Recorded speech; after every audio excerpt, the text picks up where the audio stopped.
स्वागत है दोस्तों आपका इस YouTube चैनल में। इस वीडियो में हम जानेंगे द्रव्यमान संरक्षण का नियम, जिसको अंग्रेजी में law of conservation of mass कहते हैं। इसका क्या मतलब है, इसकी परिभाषा क्या होगी, बिल्कुल आसान भाषा में बताने की कोशिश करूंगा।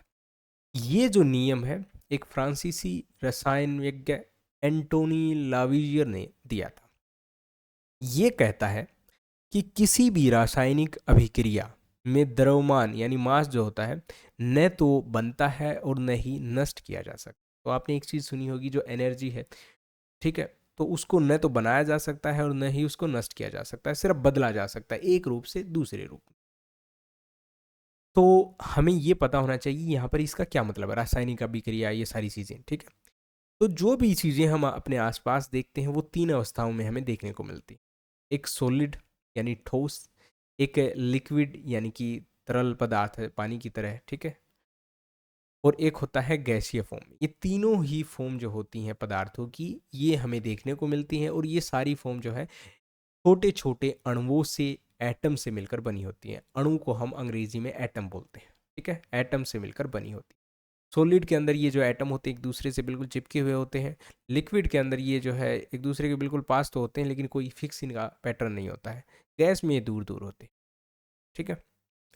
तो यहाँ पर जब रासायनिक अभिक्रिया की जाती है, यानी कि जब हम इन चीज़ों को गर्म करते हैं, ठंडा करते हैं, दबाव डालते हैं, कोई भी हम इनके ऊपर अभिक्रिया करते हैं, तो उससे क्या होता है, जो इनके अंदर मास है यानी एटम है, उनको हम बना नहीं सकते, यानी नए हम एटम जो है बना नहीं सकते, और ना ही उनको हम नष्ट कर सकते हैं, ख़त्म कर सकते हैं। हम बदल सकते हैं बस।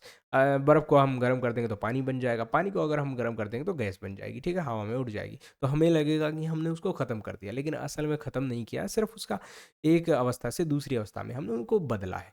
यही बात जो है इस नियम के अंदर कही गई।